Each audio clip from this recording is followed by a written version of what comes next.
Welcome to Real Talk with a Vulnerable Angel and Friends.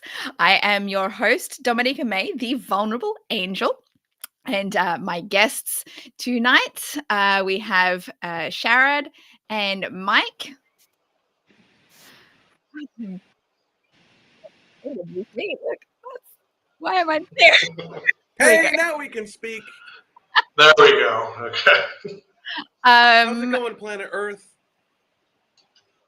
And we may be joined later by Puppy Zach as well. He was supposed to join us, but he's in Malaysia, and there's a thing called Malaysian time, which means that sometimes people show up late. So we'll see if he shows up as well. Otherwise, it'll just be the three of us. And what this show is, we just have deep and vulnerable, authentic conversations about all kinds of things. Sometimes I ask questions from card decks that I have. Sometimes we have audience questions. Other times, we just go and chat about whatever comes up. I do actually have some audience questions to get us started tonight, guys. I know, right? There we go. If you're just tuning in and you're seeing this for the first time, this is a reference from like 12 episodes ago. 12 episodes ago when this is episode 10. Exactly. No, it was like 2 or 3 episodes ago, I think. Well, three. It's been a maybe? few. Yeah, it's been a few. It's a classic. I've been doing this for a while. It's been great. Do you guys want to jump right into it, or do you want to have let's give you a little, maybe this is the first time that anyone is tuning in. I'm Dominica. I am Australian but living in California, and lived in Malaysia, so that's where I for 5.5 years. So I like to have my Malaysian friends come and join me for this, so that's why I get to stay in touch with them. And I do stand-up comedy, improv, all kinds of things, and I'm a writer as well. How about you guys? You want to do a little spiel about what you guys do? No, Sharad, you take it away, man.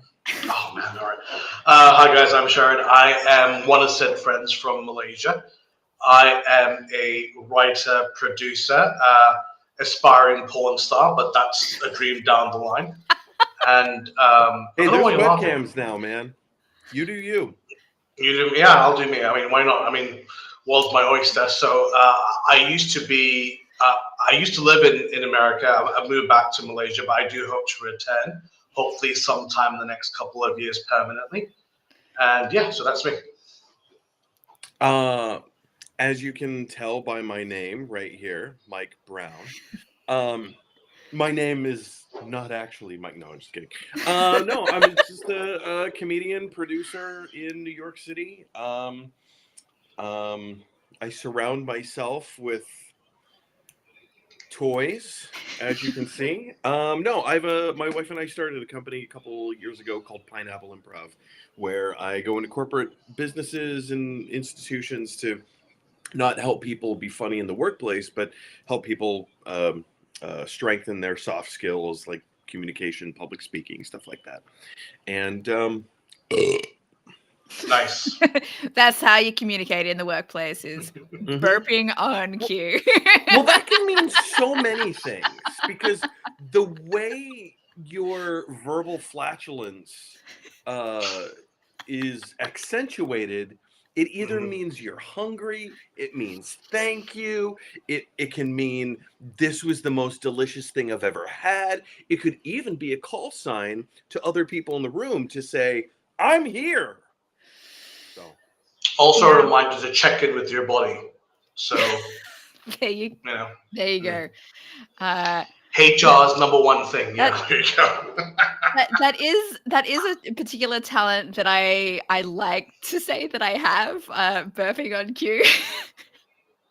Have you done the thing where you can swallow air and then burp it back up? Like that? Yes. I can almost feel that. I have no shame. I can smell it. Yeah. Smells a lot like cheese, garlic hummus. onions. Oh, I there was you going go. to say onions because my daughter made hamburgers tonight. Oh, no way. That's awesome. Caramelized onions. So, Oh, my. Ooh. yes. So Hamster. hopefully not as like, Your legally adult daughter. yes.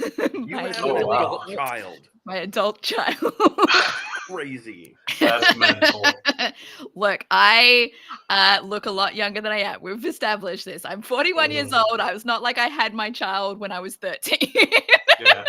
Baby Are you faced sure you're not assassin. 28? Just saying. I might still look like I'm in my 20s, but I am genuinely not, and I'm grateful that I am not. I am grateful for having grown up in the 80s and 90s. That is a great time period to have grown up in. I get we that are a lot. So we are all- my I was gonna say- side job. You go. Oh yeah. Oh, I was just say we're all millennials here, so that's all. Put it in your mouth and swallow. There you go. Good boy. I get that all the time, though. I bet you do. Yeah. At my side job, I know.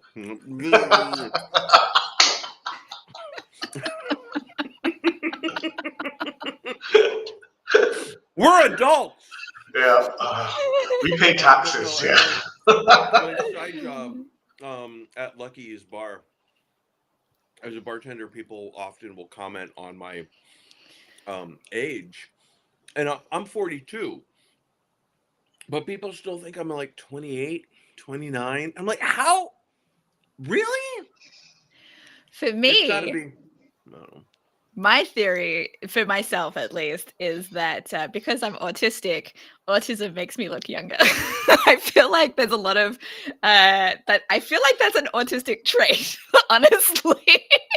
makes you look younger. Because I don't know. It just seems like that's the case because a lot of people kind of treat us as if we're still children who don't know how to do things. I get you.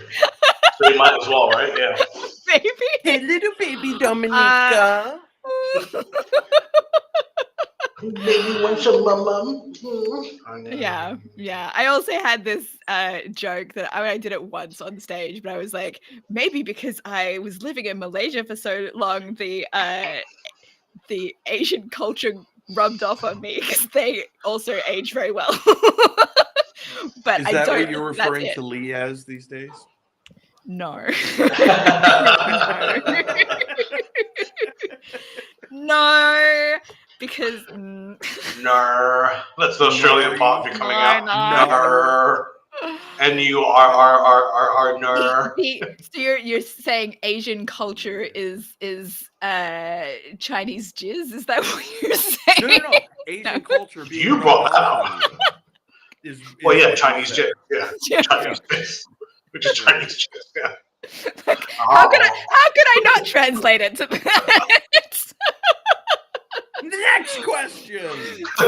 I'm sorry, guys. This is getting out of hand already. We got technically. That's weird. However, speaking of Asian culture, if anyone's not noticed, I am not wearing my usual angel dress today. I'm also not wearing either of my schoolgirl outfits. I'm wearing a Chinese style top because it's Chinese New Year at the moment. And so that's one of the things I miss about living in Malaysia is like all these festivities that I got to take part in. And there's Chinese New Year festival stuff happening here as well, but it's not the same. Not the same. Okay. Well, I mean, this year is the year of the snake, so that'll be pretty interesting. Take it what you will, but happy Kong Si Fa Choi, everybody. That's right. Kong Si Fa Choi. Oh, we just had a special guest join us. Oh, that please show. Oh, look at that. Brazos. Oh. He wants my pita bread. Is what he wants. Oh, yum. You want the hummus and the garlic? Not today.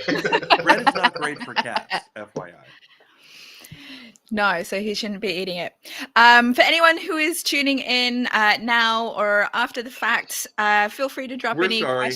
questions for us in the chat or in the comment section down below. We will get to them at some point.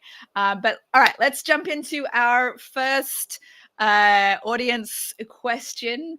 This was asked by Guillermo, who is a filmmaker who I met through auditioning for one of his short films. I was not cast, but we have stayed connected.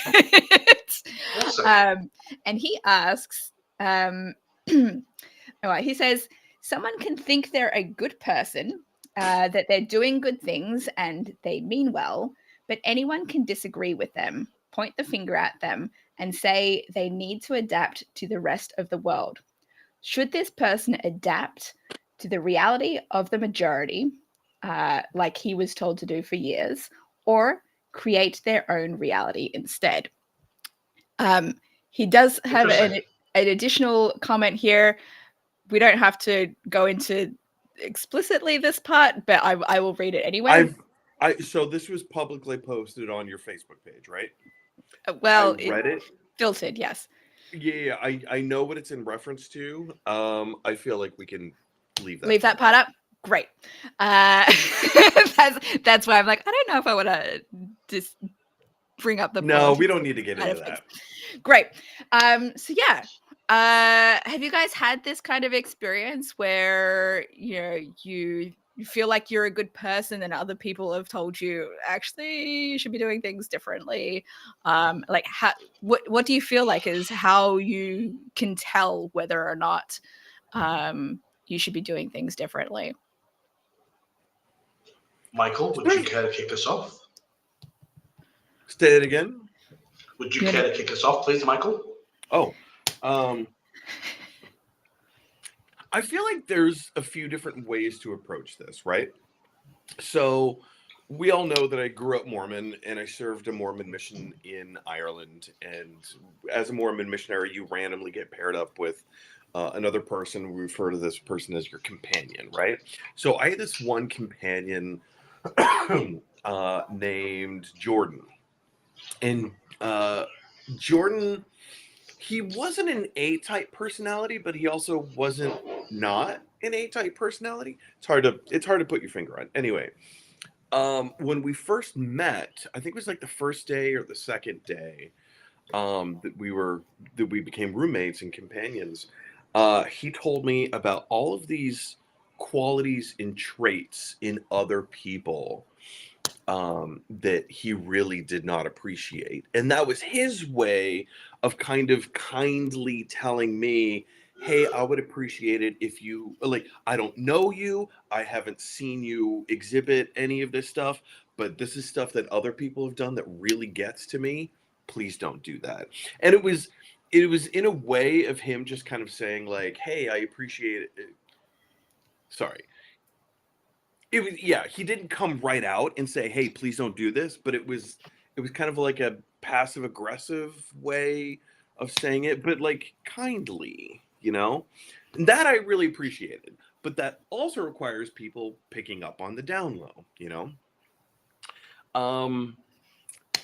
which not everyone can do, especially if you're autistic. And I know. Yeah, it's a challenge to read between the lines because you like to take everything literally. Very literally.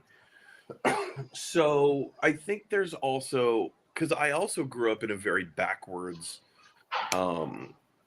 region of the country, where like up meant down and left meant right, and stuff like, I'm exaggerating, but there were a lot of things that I had to unlearn when I joined the larger world, when I got out of that community. And there were a lot of social faux pas that I grew up with, just thinking like, well, this is fine. This is not even, this is fine.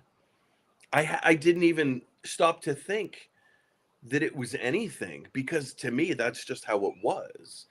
And so like, there were a lot of racial, gender, and sexual orientative things that I had to relearn or that I had to approach very differently. And sometimes people would call you out and for saying or doing something very inappropriate at the least, and sometimes very offensive. And those have always been very hard lessons for me. But also, are are you the kind of person that wants to accept people the way they are? Or are you the kind of person that believes that people should be a certain way? And I feel like those are two very different mindsets. And I'm not saying that there's anything wrong with either one of them. I am just the way that I want to accept people the way that they want to be accepted. That's my approach. I feel like I'm somewhere in the middle of that. Like, I do want to accept people the way that they are, but if they have made some problematic decisions, I would like to at least share my perspective on it. They can decide whether or not they want to make any changes, but at least I can express my concerns. Yeah. Yeah. No. I mean, it's tricky. I appreciate it. Yeah, it's very tricky because, like, as you, I think, as we mentioned an episode or two before, I think that we all are in the mindset that we're the main characters in our stories, aren't we? And the world, even though we say, "Oh, the world doesn't revolve around us," it does. And it's tricky because we're continually learning and growing, and we make mistakes. I mean, none of us are infallible. I mean, for example, I went to a family get together on Monday, which was lovely, and had a bit too much to drink. And to this day, I'm still slightly off somewhat from that session. So I mean, it just goes to show that we're all human and like we all make mistakes. So it's important to know that acknowledge that you're still growing and that it's okay. Yeah. I think there's a lot of people that don't feel like they have to change and they should be accepted for who they are and regardless of their behaviors. And there's an awful lot of people in the world who are just not self-aware of how their behaviors impact other people and they don't want to know. I try to be more self-aware, but like there are times where I feel like I've done something wrong, but nobody will speak up about it. And then I'm like, how am I supposed to learn how to behave better if people don't tell me? You're just gonna ostracize me and have me try and guess at what I did wrong. Like, so I want to bring up one hypothetical, one non-hypothetical. And I'll bring up the non-hypothetical first. Kevin Spacey. I feel like this is an area, a territory that we're all familiar with. If you're not familiar with, do a little Google search and find out what is wrong with Kevin Spacey. yes. So the hypothetical is going to be an alternate reality of this. So we have Kevin Spacey A and Kevin Spacey B. So Kevin Spacey A, we know what he did. We know his reaction. He did a really fucking gross thing for a really fucking long time. And it's gross. And with Kevin Spacey B, basically the same thing. Now, what's the difference between Kevin Spacey A and Kevin Spacey B? Well, Kevin Spacey A, the douchebag that he was called out for his grossly inappropriate behavior, and he doubled down on himself and said, I did nothing wrong, fuck you all, and continued to, a year later, get in character of one of the characters that he was playing on TV at the time and make a video to the world saying, I will destroy you, basically. Kevin Spacey B. Kevin Spacey B gets called out. Now, this is the hypothetical Kevin Spacey. Kevin Spacey B gets called out for his gross misconduct. And I'm going to give Kevin Spacey B the benefit of the doubt and say, to him, he genuinely didn't see anything wrong with his actions. And by being called out and being canceled, culturally canceled, and having that time to step away from his life and really ask himself some hard questions, Kevin Spacey B genuinely tries to make amends and reaches out and says, I really didn't understand how terrible of a thing that I did. I'm so sorry. And then he continues to work on himself to be the best version of himself that he can be, right?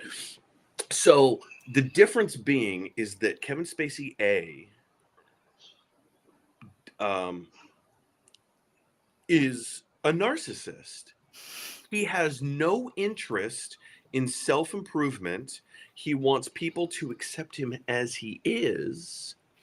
And he doubles down on gross misconduct, saying, I did nothing wrong. Whereas Kevin Spacey B actually is affected by the stuff that everyone else has pointed out to him, and he changes. And I feel like our culture currently, and has for a while, does not make allowances for people who have done the work and made the change in a very genuine way. So I hear, Dominica, what you're saying of like, people need to get called out. Yes. But I also believe in forgiveness. I agree. If they're worthy of it. 100%. A good example of, I don't know if you heard about the Aziz Ansari story, which was not as extreme as the Kevin Spacey stuff, but it was more of that gray area kind of thing. And he was someone that did take a step back and reflect on his behavior. And I went and saw him do stand up after that incident, and he talked about it, and he talked about what he learned from it. And I was like, that is great. So I'm all for forgiveness if people can reflect on what they've done and learn and apologize and make amends, and change, because Agreed. Lord knows how many mistakes I've made. And I think that's one of the big reasons why I am so forgiving of other people when they make mistakes, if they've learned from them, because I know I want to be forgiven for mine when I learn from my mistakes. So it's a big thing for me. Yeah. Well, some people want to be forgiven but will not forgive other people. They will hold grudges forever. Like my ex-husband was a huge grudge holder. Yeah, I don't understand that.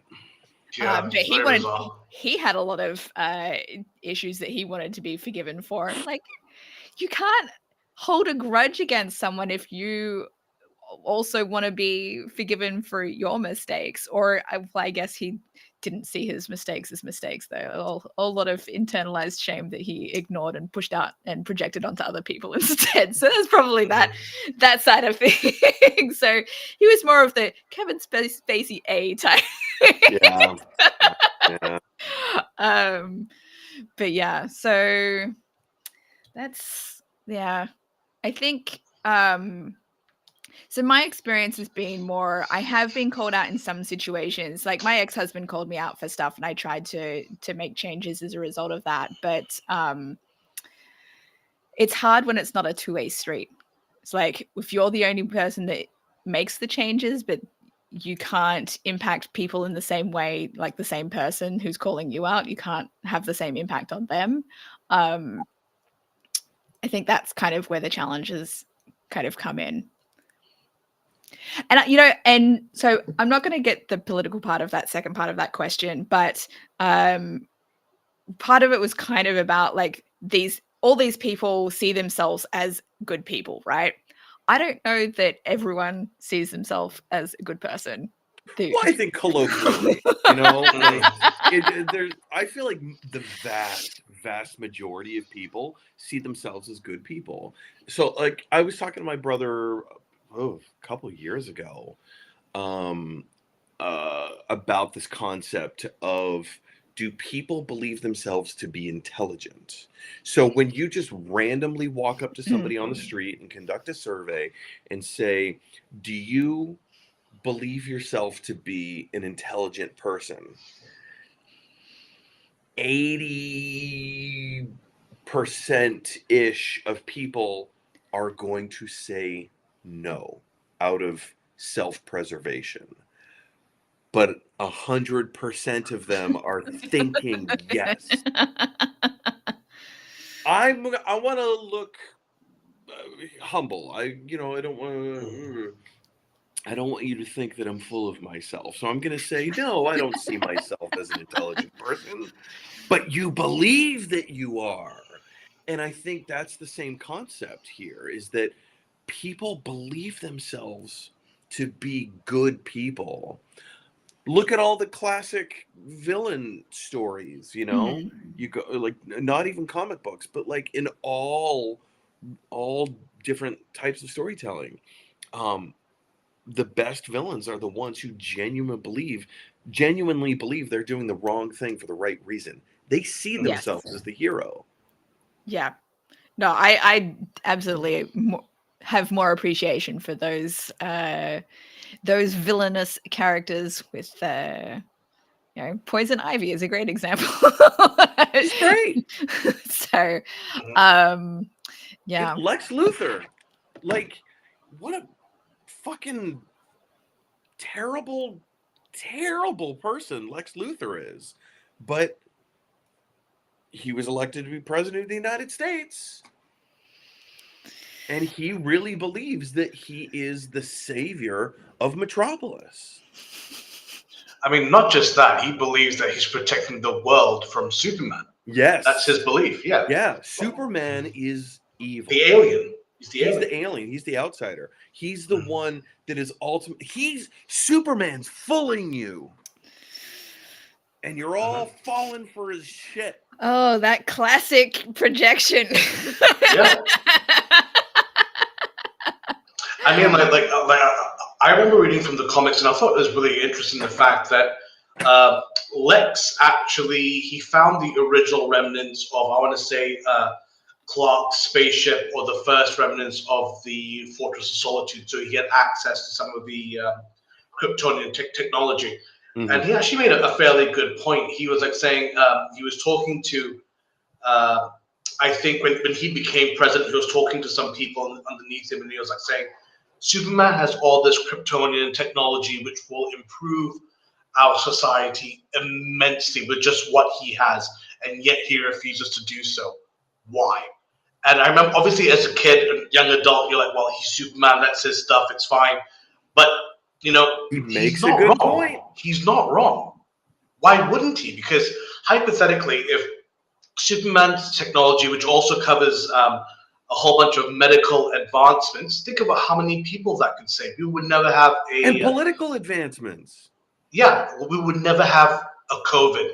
We would never have Africa with a whole bunch of mixed militia breaking up, because you'd have all these autonomous machines protecting everyone. Little things like that. And so you can see the good intentions, but everything that has good intentions doesn't always transform out that way. Right. Yeah.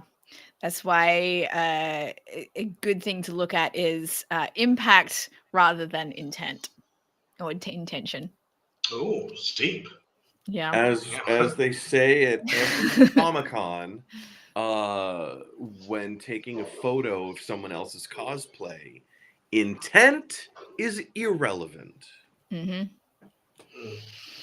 I mean, I think that's a lot more prevalent now than ever. Like, for example, have you two seen Oppenheimer? Yes. Mm-hmm.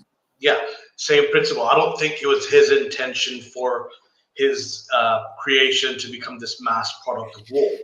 So, yeah, it's understandable. I mean, it just goes back to the Jeff Goldblum in Jurassic Park thing, We were so focused on whether we could, we never stopped to think whether we We should. Whether we should. should. Yeah. Always quote Jeff Goldblum. When in doubt, quote Jeff Goldblum. So Yeah. All this big picture stuff. I was thinking even like in the small kind of sense, if like you do something that you're not intending to hurt a friend, but the impact on them is that they are hurt, then what do you do? Double down on but I didn't mean to hurt you, or do you take that and it's like, you know what? I did hurt you. I may not have meant to, but I hurt you and I'm sorry. What can I do to make sure it doesn't happen again? You know, that kind of I apology. do think that both of those arguments are valid, though. Like, if it's personal, there is an intent, and this is what we talk about in improv quite a bit, which is, was the message received in the way that it was intended? And if not, why? Yeah, but you can have a conversation about it rather than of course, just be you're a terrible person. I'm never speaking to you again because you hurt me. I'm like, but I didn't mean to hurt you. Well, I mean, this can break down to more than just metaphysical or like someone's words. I mean, actions. If you look at it, in America, it's a big thing with firearms, automatic firearms. You can always say, well, it's my right for a firearm. It's in the Constitution for me to have a firearm. And you're like, yes, but if you think about it, like if you look at throughout the world, yes, there are, let's say, incidents involving school children where something happens, but because those individuals do not have access to firearms, the casualty list is considerably lower. So how much is your freedom truly worth? So it's tricky. So I guess so we've kind of discussed this issue, but it comes down to how do we know whether or not we should adapt to making changes when somebody tells us that our worldview is wrong or our perspective is wrong or something that we did was wrong and we should do something differently? How can we tell when we should be making those changes? Before someone calls us out? Is that what you're asking? Not necessarily, but like because people can call you out, but they can call you out for bullshit reasons. You'd be like, I'm not going to change that, right? Because maybe you disagree with them, or maybe you think they're the one that's wrong. Like, how can you tell? Because are we talking macro or are we talking personal? Let's go with personal, because I'm thinking in terms of this is really common for neurodivergent people, in particular autistic people and ADHD and stuff, is because we have a different communication style. We're often called out and told, you know, you're not communicating in the correct way. You should be being like this. So for a specific example, one of the ways that we like to empathize with people is sharing a personal story. How we can relate to the other person's experience because we've also had a similar experience. So this has been, but neurotypical people might call us out and be like, that you're being rude because you're changing the subject into making it about you now rather than focusing on me. So you should behave differently. So how do you decide in those kinds of situations whether you should make a change and the other person has a point, or be like, no, I'm just going to ignore you? Or should you just have a conversation so that you can see both people's perspectives rather than having just, meet some kind of compromise in the middle? Jared? I think it has to start off with self-reflection first, because if you just go, oh, I'm so sorry, you're not really adopting what the person's trying to say, and even whether it's valid or not. You have to, be introspective, think back, and just be aware. And even if you want, come up to the person and go, oh, I'm not too sure what you mean. Can you please explain? And if the person says something which you can look back on and go, okay, you're right, I apologize, great. If the person says something and it doesn't quite make sense, then feel free to challenge the person. Just be like, I don't quite understand what you mean. And then you can have a discussion based on that. But it's important so communication and self-reflection, two key things. Yeah, I like that. I would add to that sincerity and communication. You have to, like, if someone is not sincere, you can sniff it a mile away. It reeks of lemon, garlic, dill, hummus. It reeks. But also communication, which is, it's a two-way street. Communication is never one-sided. And both parties, whether explicitly or implied, need to agree to step out of their paradigm for a second so that they can understand. And that's also where empathy comes in. You need to understand where the other person is coming from, because if you're not willing to do that, then all is lost. Why is this important to you? And that happens so often. Like the dumbest menial requests get made of us all the time. I'm sorry, when you're finished with the tweezers, can you lay them on the counter like this? Don't lay them like this. Don't lay them like that. Don't put them on top of the shelf. Lay them like this. Which seems like such a stupid thing. But it takes communication and a willingness to understand the other person's perspective. As ridiculous as I might see that as, if their reasoning is, well, when you lay them like when they're like this, it tends to lead to corrosion, or blah blah blah, whatever. If they have a reason that is important to them, it is easier to make accommodations when you can understand the reasoning. Absolutely. I feel the same way. This kind of comes back to, we were talking about pathological demand avoidance many episodes ago, where, somebody's making a request of you and you're just like, I'm not going to do it because you told me to. But like, I feel like in those kinds of situations, if somebody explains to me, like rather than just demanding that you do something or expecting you to do something, if I understand the why and the reasoning behind it, it's easier for me to be like, okay, that seems like a reasonable request. And then I can make my own decision rather than feel like I'm being forced into a particular direction. Yeah. Agreed. Next question. The next question comes from my dad. I have a couple of things that came up with my dad, and I'm sure he'll watch this later. It doesn't seem that he's watching now, but I'm sure he'll watch later. While you read this, I'm going to turn my video screen off, and I will be back momentarily. But I'm still listening. I'm still listening. Right. Okay. So there is somebody that I've kind of been following, seen a few videos from on social media. She goes by the account Good Morgan Therapy, and she created this method, I guess, of like how to communicate better when kind of conflicts arise in relationships. She speaks more in terms of romantic relationships, but I think it can be applied to any kinds of relationships. And the acronym that she uses is SEEN, SEEN, with the and these are things that you need to, like, they're for questions to think of when you get in those kinds of situations. So think internally, what am I scared of? What am I embarrassed about? What are my expectations? And what do I need? Yeah. So my dad was like, how could these 4 questions be used in your podcast?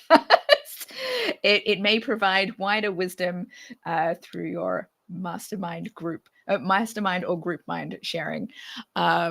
So yeah, if you have any, like, I only recently started following her on Instagram, but I'd seen her like come up a couple of times and seen her talking about this stuff, and I was like, man, I wish I had known about this stuff earlier before I got into conflict, like, because there were absolutely situations where I'm like, I'm scared here, and I'm not reflecting that. I'm not, I was embarrassed about, speaking up about things, so I brushed this stuff aside. But these are things that when you have those conflicts, if you can express those sides of things rather than your anger, or you're getting into the deeper level of what's actually going on with you, and I think that can allow for more empathy and connection if you are able to express those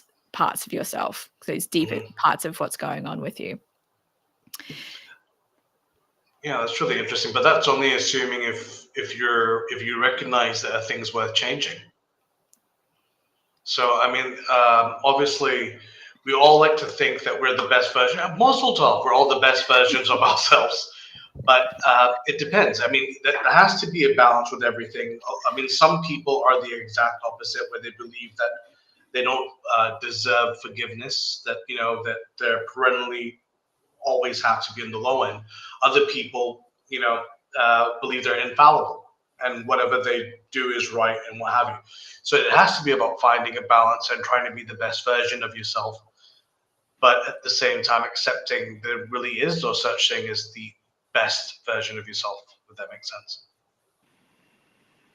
I want to dive deeper into your comment about the people who feel like that they should never receive forgiveness. Is that what you said? Yeah. What do you The mean by Adolf that? Hitlers of the world? Well, I wouldn't go that far. I mean, like, I I mean, those people shouldn't be forgiven at all. But like, but do you know what I mean? Like some people who for whatever reason, they don't believe that they're worthy of redemption, and it's a tricky subject. Like some people who think, oh, I'm so broken, I've done so much evil, I can never be, I can't be classified as a good person anymore, and that can happen. Mm. I can actually offer a personal story about that. Let's go. Please share. So when I killed a man this one time. I'm trying to debate. In my mind. No, I don't think that I will reveal the identity of this person. Create a pseudonym, like I have. Oh yeah, great. So there's this guy that I know. We've kind of fallen out of contact with each other a little bit, but he is a former service member in the U.S. military. Mm-hmm. Oh, somebody is home. Somebody's at the door. I'll be right back. Please. Oh, all right. Okay. Hey, next it's your turn, Dominic. And me go up. So let's call this person Dave. So I've known Dave for a long, long time. And I knew Dave before he went into the military, obviously during and then after. And it's been a while since we talked. So when on one of Dave's tours in Iraq, he did some pretty terrible things. Obviously, in the military, you're forced to take other people's lives from time to time. Like, that is a necessity. That is, unfortunately, that's the world that we live in, that from time to time, taking another human being's life means safety for other people. It got to the point for Dave that he actually started enjoying taking other people's lives, and he called it freedom. It's the kind of like in the name of freedom. He told me this story about this old woman who came up to their military base and she didn't speak English, and she was trying to get in the military base. And he tried to shoo her away, and she wouldn't go away, and she just became very, very insistent. And so, with no other weapons except for his fists, he beat this woman to death. And he enjoyed it. And after, like for that world that he lived in, it kind of became a badge of honor. So, like a year or so, however long that his tour was, when he came home, he told me about this, and I was like, Dave, what the fuck? What? And like the tone with which he told me this story, it was with this demonic look in his eye of like, I did this thing. And you couldn't tell who was telling the story.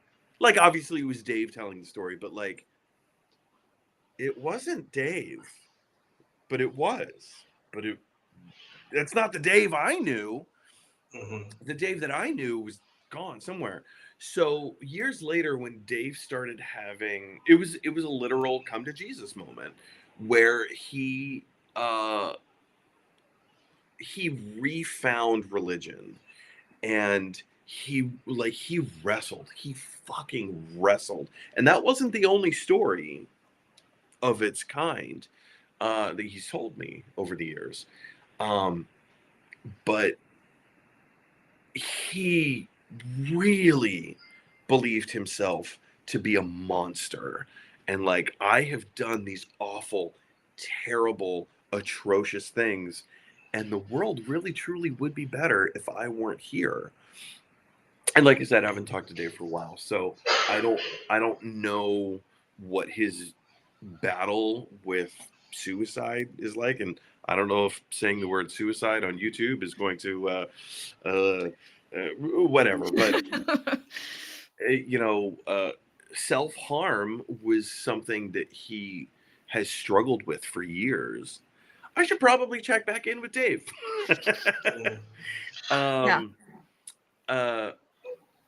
But yeah, self-harm is, he really truly believed. I don't think it's so much anymore, but at one point in time, he really saw himself as a monster who was not worthy of forgiveness based on all of these things that he did. It's tricky, really. I mean, if you look, if you know someone in the military or has been in some sort of conflict, it's really tricky, you know? It's true. Yeah, It's true. I don't think I've had any conversations with people that have had those kinds of experiences. I was thinking recently that my dad was the right age to have gone to the Vietnam War and did not go to the Vietnam War, and I was like, I'm like, what happened? Was it just because he was in college that he didn't have to go? Or I'm like, I should have asked him that question. I know that his dad, like, he talked about this on one of the when he was chatting on one of the other streams, how his dad got really bad PTSD from being in World War II. So I'm sure that impacted my dad to avoid going to Vietnam. Yeah, I think so. Yeah. But no, I haven't had people share those kinds of experiences with me. So it's weird. It's a different world, and to a certain point, there's the there's survivor's guilt that is associated with it, but also it's the same like morbid sense of humor that one has to develop when you're working in a hospital or an ER or something like that. It's a defense mechanism. You have it's a survival skill so that you don't feel terrible about these awful things that you're there to do, or not that you're there to do, but that, come up. And, Yeah. you know, Yeah. Dave is not the only person that I've spoken to in this regard. People from all walks of life, had conversations with convicted felons, who have since got out, and, just the crazy lives that people live. Kind of going back to what Sharad was talking about, of there are people that exist in the world that really truly believe that they are not worthy of forgiveness. And it's easier for them to self-loathe, and because, again, think of it from the bigger picture. If you believe in the afterlife, if you have already accepted that you're not worthy of forgiveness, you are preparing yourself for eternal damnation. You've already started the process, so that when it happens, hopefully it's not going to be as shocking or as terrible. But there's also that little bit of hope too, that, well, if I really truly believe myself to be a piece of garbage, maybe someone else, maybe God won't think of me that way. Maybe if I repent, God will give me a pass on this one. Repentance or not, like, if you really truly, well, I mean, repent, like, stop doing the terrible thing, but yeah. Oh. I know it's really tricky, because I mean, if I could share a story, I remember when I was a teenager, my mom told me that my grandfather on my mother's side, he was stationed in Japan during World War II.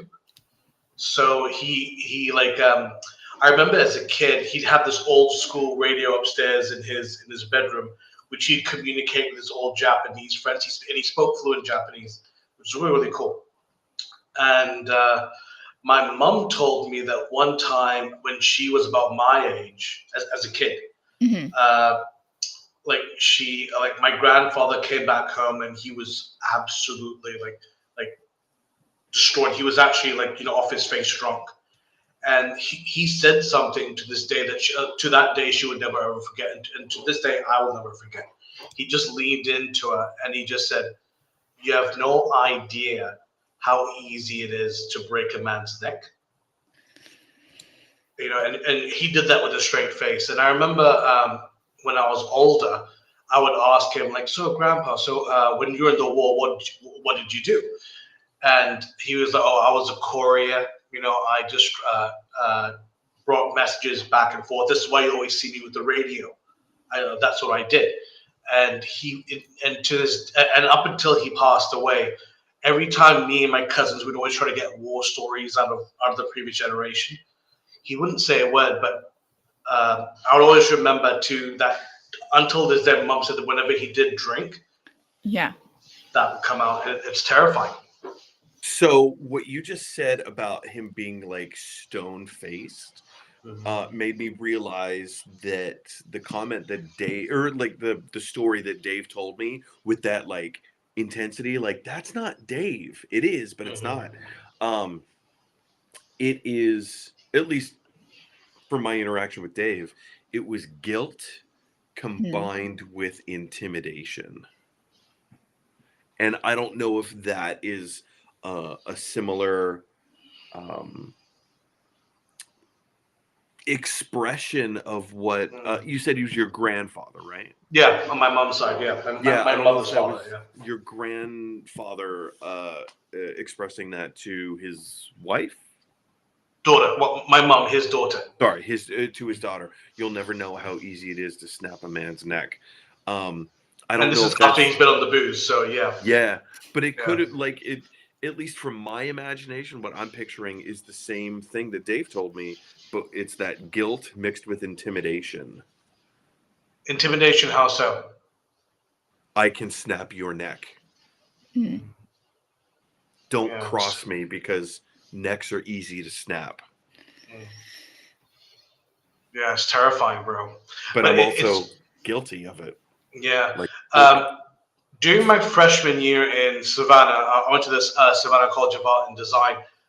There are 2 bases in Savannah, and we used to get a lot of soldiers in. A lot of them were my age, and obviously, like as the year went on, I actually got to know quite a lot of them. One of my friends' roommate was dating an officer, and obviously, I got to know all these guys, same age as I said, and I remember we were all drinking at someone's house party, and one of the people that was a new friend that come along, and he had never met them, and he made the cardinal mistake of asking someone, "Have you ever, unalived someone?"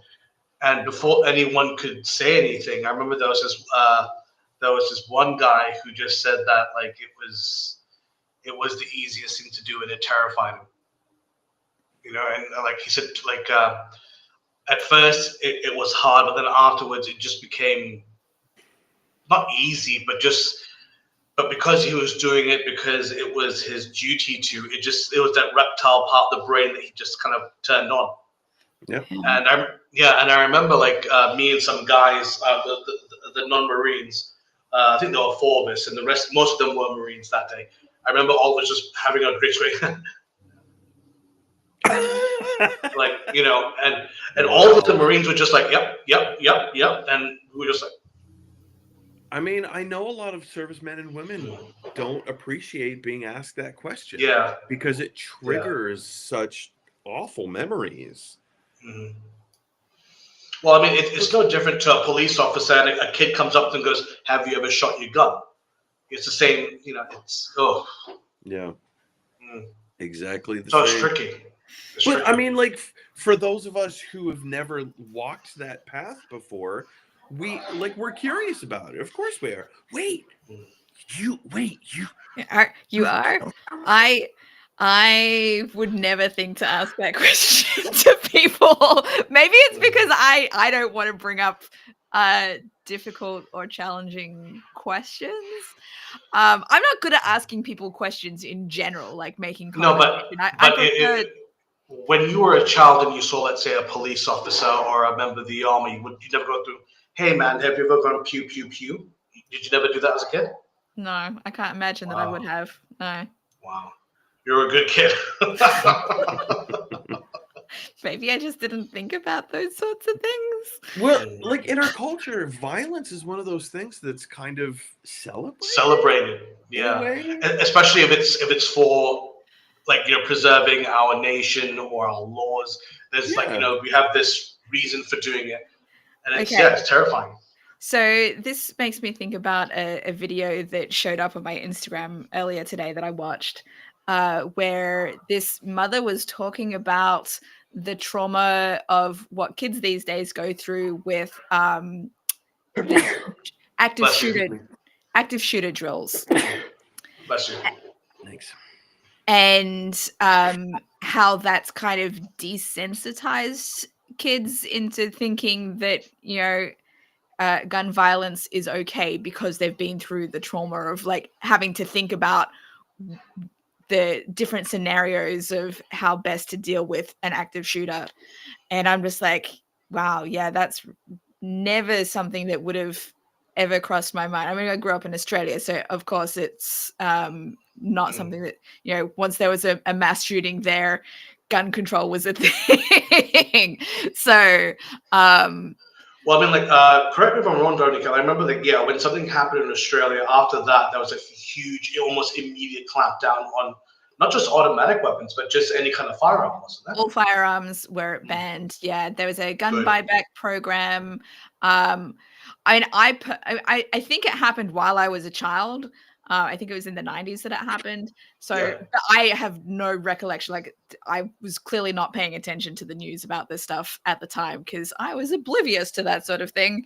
But yeah, from what I'm aware of, it was I think it was known as the Port Arthur massacre. It was in Tasmania, and after that happened, it was a Conservative prime minister that was in power at the time, and he just created the gun buyback program. They bought back all the guns, and that was that. There was no more guns apart from, I think you could register for a hunting, sporting Hunting. reasons. Yeah, from what I understand, if you had a hunting rifle and you had like a legitimate license that you were a licensed hunter, then no issues, right? But you couldn't have it for, just self-protection kind of reasons. Like there was no, Second Amendment kind of thing in Australia that the US has, that has made it really challenging for gun laws in the US. I think California has some of the strictest gun laws in the country, and even then it's still, not that difficult to own a gun. So it's not something that I ever had to worry about. I don't know if my kids have not talked to me about having active shooter drills. So I don't know that it's something that happens in all schools of America, but the fact that it happens in any schools at all, because it's such a big issue here, is terrifying. And the impact that it has on traumatizing these young kids, like that's not the world that I want to be living in. True, but at least in some ways they're prepared now. I mean, with Mike, when you were in school, did you ever have to go through said drills? in the 90s? Come on. I will tell you a story.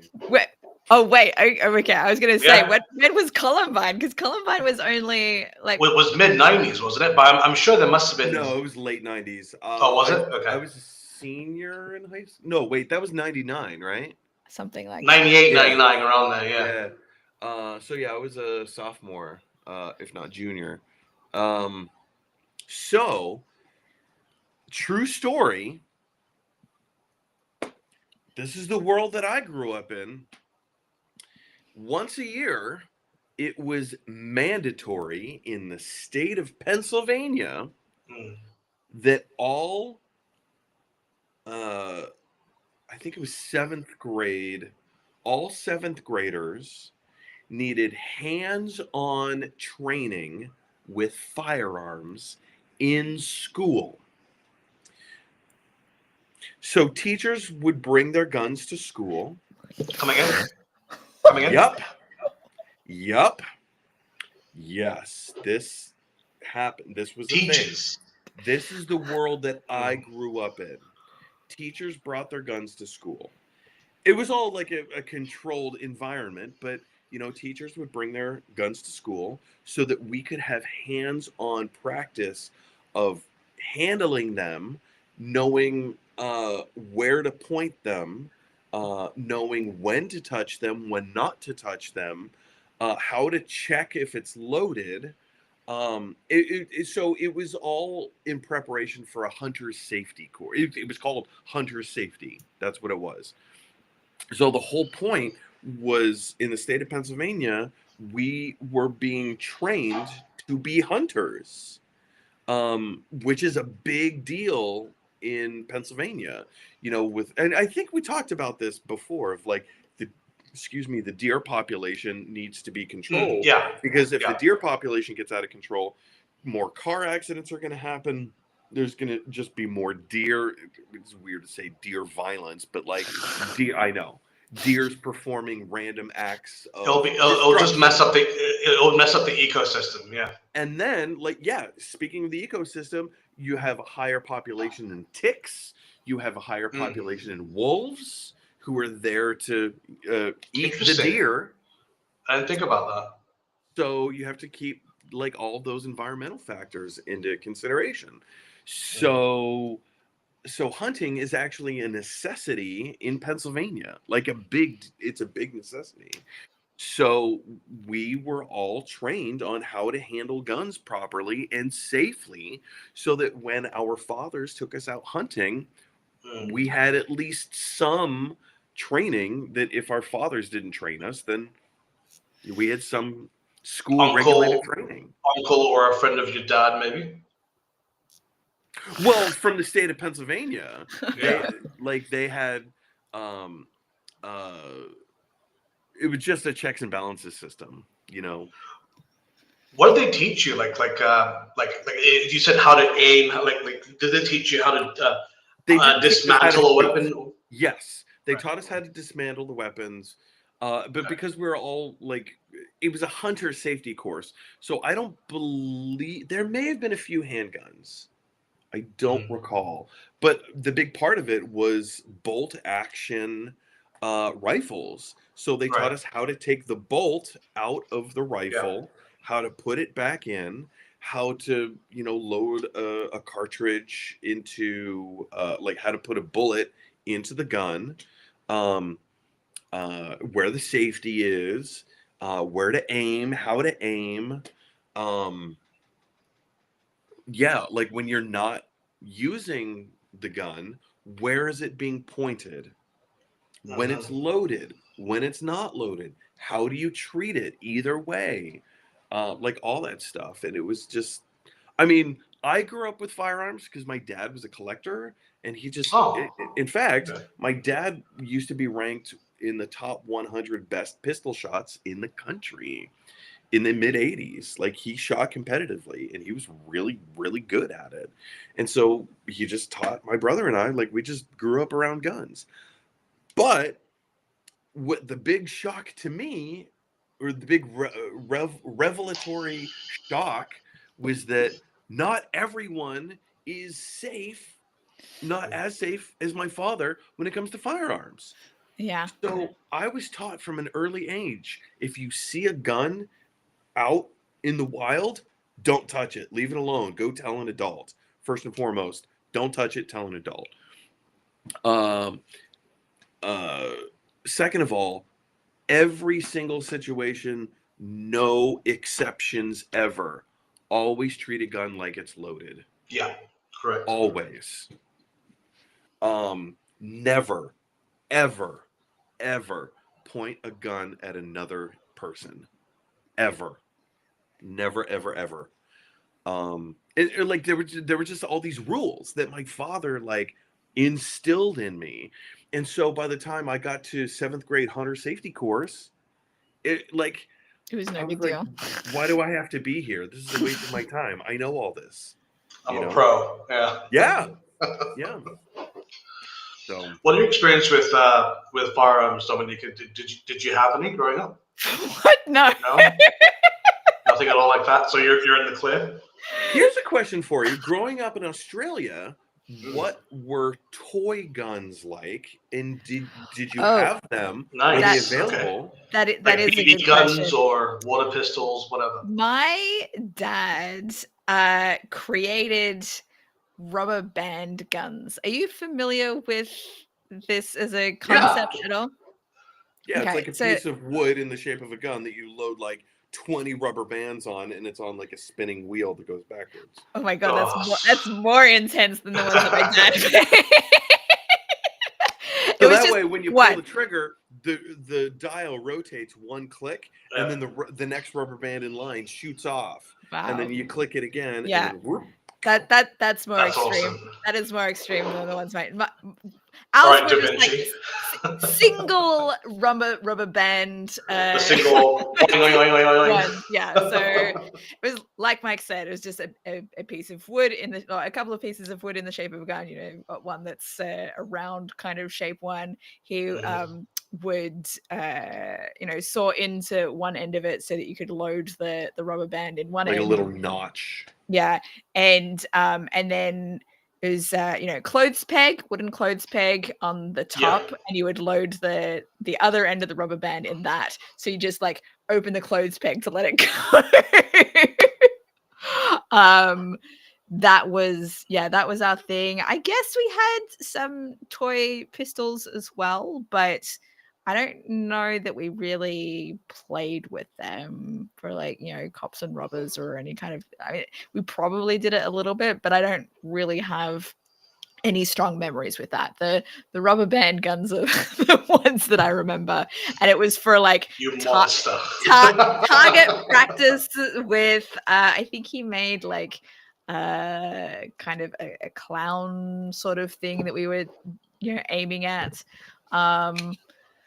Yeah, my dad will probably leave a comment on this later. It's like, it was this. I can be more specific about those rubber band guns for you. Well, So it's that's good what your because dad sounds like. yeah. Huh? So that's what your dad sounds like. No, he does not. That's me. Well, I mean, if anything, he was just trying to protect you against Pennywise should he ever show up. So yeah. So there you go. You're welcome, Dad. That's yeah. I don't know. It's, Perth is a long ways from Derry, so You never. Well, I mean, he's been around. So it's a global phenomenon, right? Like we have Next sewers question. next question. Did we have enough chatting about? We moved on to a kind of different thing rather than going into very much depth about those scene questions. Mike, you were off camera while I was talking about that. Did you have any additional thoughts about those questions, about whether or not they you list the questions again, please? Yes. So it's what am I scared of? What am I embarrassed about? What are my expectations and what do I need? So if we can answer these questions when we're in conflict with somebody, it can open up to having more empathy and communication. Do you feel like there's been any situations where having those questions might have been useful for you? Or where you've reflected on some of those questions that has kind of helped you through, even if you didn't know about those things beforehand?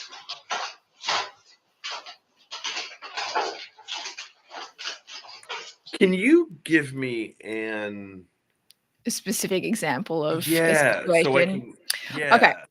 I'm having a hard time like picturing what this situation would look like. Great. So for me, the scenario that I feel like, oh man, this would have been so useful for me is in the situation where when I was in the airport with my ex Lee and I was leaving to come home and I blew it out of my mouth and sabotage our relationship because I wasn't expressing what was so the kinds of things I could have said instead if I had this method would be, I am scared that our relationship is not going to last.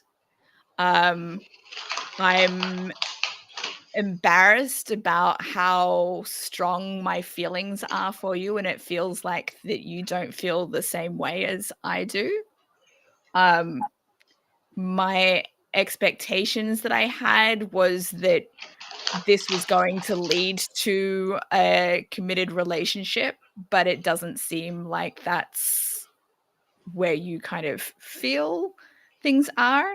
What I need is reassurance that you see a future for us. If I'd been able to express those things rather than what out of my mouth, the conversation might have gone differently. Yeah. Oh, I'm sure. Like, so those 4 questions require someone to be in full awareness of who they are, what they want in the moment, what is the idea that they're trying to express. It commands so much I'm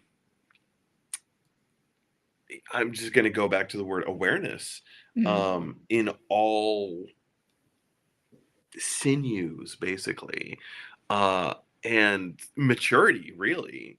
I mean, how many of us really react to situations in a mature fashion? I mean, really, how many of us? In the moment? In the moment. No, it's really Never. hard. Never. Really hard. Yeah, it's So, really hard.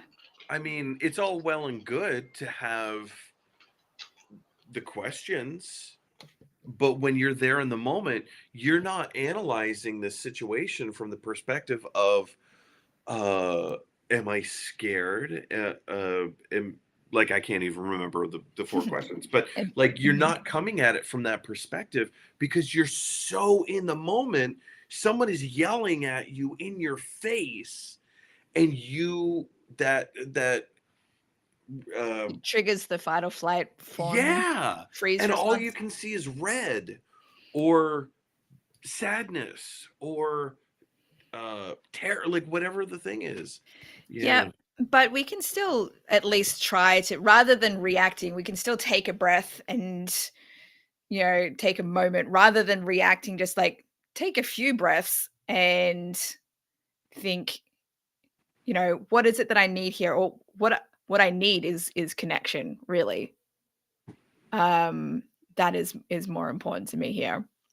Any Even if you can't reflect on all of the things at once, I think it's helpful to kind of at least try, right? Take a pause and try. Has anyone watched one of the newer Nathan Fielder shows called The Rehearsal? Mm-mm. No. Is anyone familiar with Nathan Fielder? I know who Nathan Fillion is, but not Nathan Fielder. Nope. Very Yeah. different person. Cool. My goodness. Well, my explanation of this probably is unnecessary without a reference point. Just do yourselves a favor. Watch the television program Nathan For You. Nathan For You. Gotcha. Nathan For You. It's a comedy program. You know what? Let's talk about Nathan Fielder for a second. Nathan Fielder is a Canadian living in Los Angeles, and has been for quite some time. And he created this television show called Nathan For You, where he had previously gone to business school, but he didn't get the best grades. And now, as a comedian, without letting other people know that he's a comedian, he approaches businesses, or rather has businesses approach him as this business genius to help them think of ideas to really turn their business around.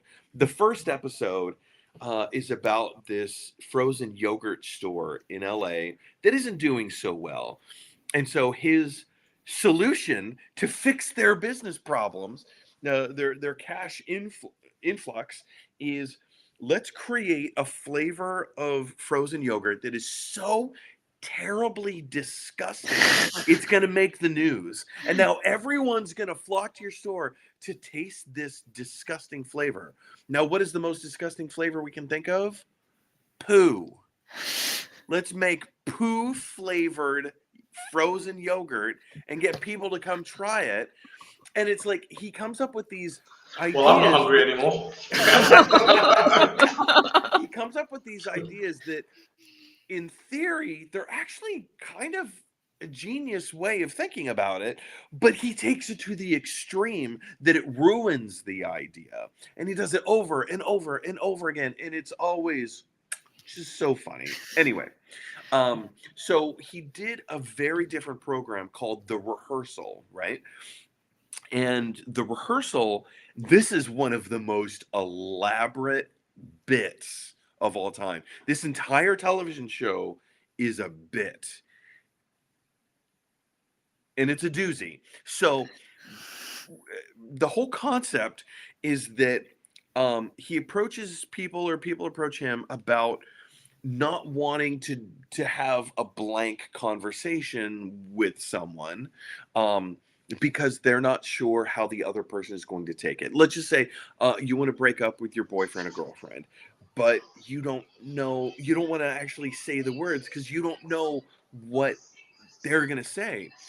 So Nathan Fielder and his film crew and his production crew, they build this elaborate reproduction perfectly of the place that you want to go break up with your significant other on the other side of the country, and it's an exact replica of like this bar or whatever that you're going to go break up with them with. So, and then you hire actors to play people in the bar, Wow. And get a lookalike actor who looks like your significant other, Oh my God. and who Wow. learns very specific things about your significant other, so that you can go in and talk to this person and break up with them, and you will have gone through thousands of permutations of how this conversation might go, so that when you actually do go to break up with them, you're prepared for whatever scenario comes your way. It is the most elaborate bit, and it's so over the top. The whole reason that I bring it up is That would be a great way to practice the scene method, so that when you're in the moment, you can actually use it. You need the muscle memory. Yeah. No, I would love to have more opportunities where I can practice those things in the moment, because I think it is good to be able to practice it in those moments where there are it's not as charged, not as emotionally charged, right? Those small moments where there might be like, oh, I'm afraid to tell my partner that I want to go to this event, for example. I don't want to bring it up. That's not as big of a deal as if like a breakup scenario, or I'm not, so creating those moments where you can have those smaller sessions of practice, so that when it does come for those bigger ones, then it'll be easier to do it in the moment when you have those harder conversations as well. But we that have also requires. Oh, sorry. No, Well, no, you go on. Wrapping up. Yes. That also requires the other party to be as receptive to that line of questioning as what you are. Yeah, well, if you're practicing if you're practicing it in those smaller moments, then they are going to get more used to it as well, I guess, beforehand. Well, even for like the real moment too, because the person you're practicing it with may not be the person that you are delivering it to. That's so the true. person that you deliver it to, they also have to be receptive. Because if you stop and break it down in those very clear, in that questionnaire kind of way. They might not react in the same way. They're like, what the fuck are you doing? Oh, yeah. No, absolutely. Yeah. All right. Look, Daniel is back. He has a comment. Daniel? It's good to see you again. If you're going through all that trouble and excessive effort to hire to stand in to see if you're going to break up, you're likely going to break up. So you made us put out the middle. I just got accosted by a wall of toys. I'm so sorry. I think that's a sign. Pam. Oh no. Sorry. Obviously, that'd be Pam to come and assault you during one of those. I think, from what I take it, what that whole elaborate scenario is that you can be prepared for any kind of reaction, whether it's like a deadpan okay versus a what the fuck, like, be prepared for any of those kinds of scenarios. Like, so the expectation is you do want to break up, but how is the person going to react to it? Right. Yeah. I mean, as the old adage goes, you can't control the other person, you can control yourself. But at the same time, it's good that you prepare for every possible scenario. Just be aware. Might not cover all of them. How much anxiety must you have to want to be prepared for all of the different scenarios? Oh, jeez. Well, I mean, if you think about it, it's just pretty much it's like a job interview prep, but the extreme version, isn't it? So it's no different. Right. Might be careful nothing else comes down and hits you. I know. I'm worried. So while Iron Man was striking me from above, I missed a little bit of the context from Daniel's question. Was he talking about the 4 questions that you had mentioned? No, or was he talking about the rehearsal? This is, I think your rehearsal stuff we were talking about. Also, the rehearsal it's a comedy program. So the whole point is to show how ridiculous Nathan Fielder is. Yeah. And how extreme he takes things. Maybe it's reassuring Wonderful. for the people that want to do that sort of thing. Be like, oh, okay, now I don't have to go and do all of that stuff myself. Now I can imagine all of these scenarios. Yeah. It's just a wonderful show. Go check it out. It's beautiful. Nathan, It for gets you, weird. It gets really weird. What was that, Sharon? Nathan, for you. So this Nathan, one for was you, the rehearsal. yeah. So he Right. has a few different shows. But yeah, Nathan for You was his first program on Comedy Central, and then the rehearsal is his newer-ish show. The rehearsal, yeah, I see that, yeah. Yeah, I think it's on HBO. I think it's on HBO, correct? Yeah. Not currently subscribed to that, but maybe next time when I get a subscription, next time there's a discount. It's weird. It's Stream really it. weird. Stream it. Yeah. All right, Daniel has another comment here for us. So it's like being a prepper, but for dating. Yeah. Survivalists hoard food and guns, do the breakup, ease, hoard tissues, chocolate, and a rebound sex. Oh man, That's actually not bad. I think Daniel might be onto something. You know what? I think there's probably a lot of people that do have a rebound sex person on speed dial. And chocolate. Lots of chocolate. Yeah. So when I was in high school, there was this girl in band. Like we were all in band together. We're all art kids. We sit in circles and just rub each other's shoulders. So there was this thing. Yeah. I can't even remember her name. For lack of a better name, I'm just going to call her Vanessa. So whenever Vanessa would break up with whomever she was dating at the time, we had this tradition that she and I would make out.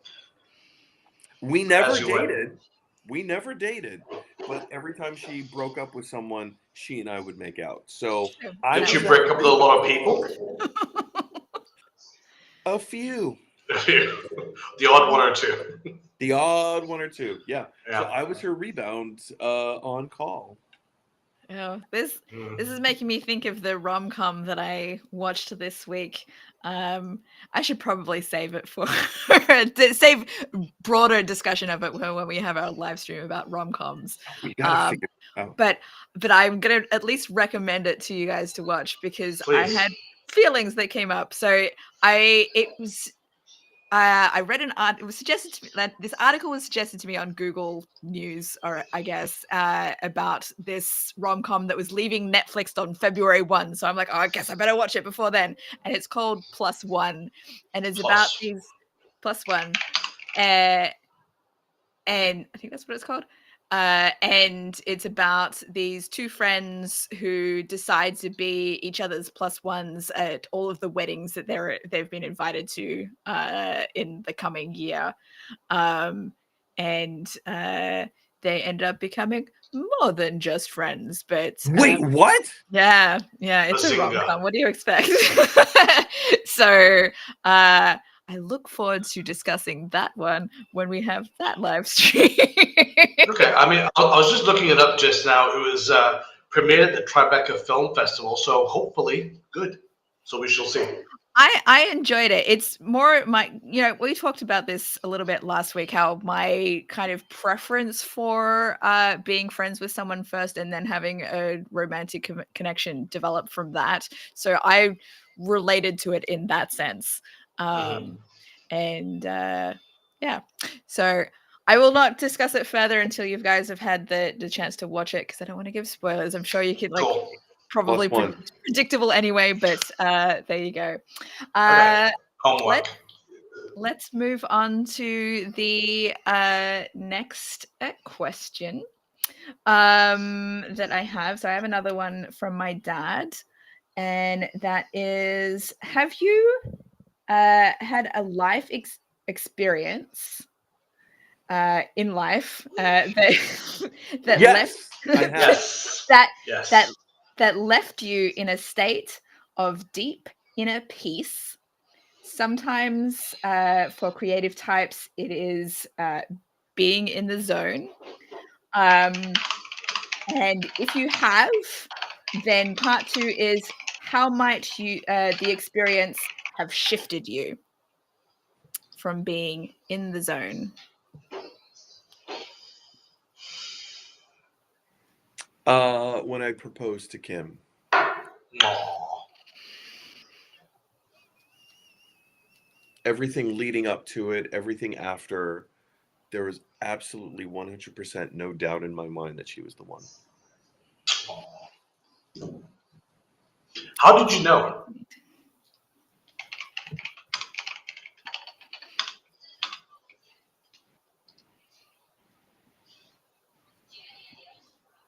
I don't know. There was no like one moment. There was never like an aha moment. I had one aha moment, which was, and I think I told you this story before, but like I almost broke up with her over dinner. Yeah. Because I didn't feel the butterflies. But then just before the words came out of my mouth, I thought, why? This, like, there's nothing wrong. So what if you don't feel the butterflies? Why don't you save your breakup until something goes wrong? And nothing has ever gone wrong. So, I Just mean, that all the different pieces adding up to feeling safe with her. yeah. Kim accepts me for who I am, warts and all. And there's some pretty big warts, let me tell you. And like, she's never judged me. She's never made me feel lesser than.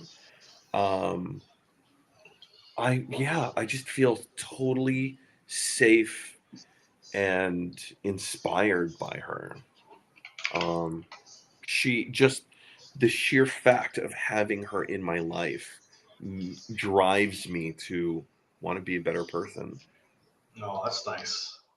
So, Yeah. complete call. And yes, there's excitement because you just got engaged, but just the peace and calm that comes with it. I think that in and of itself, that was the testament that to let me know that this is the right thing to do.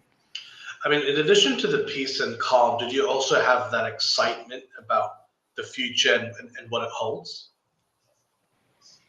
I'm sure I did. I can't think of anything off the top of my head.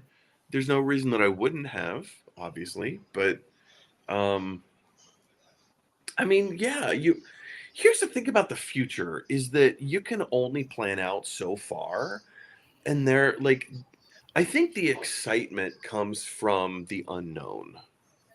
You know? I know what kind of a person Kim is. She's an adventurous spirit. She wants to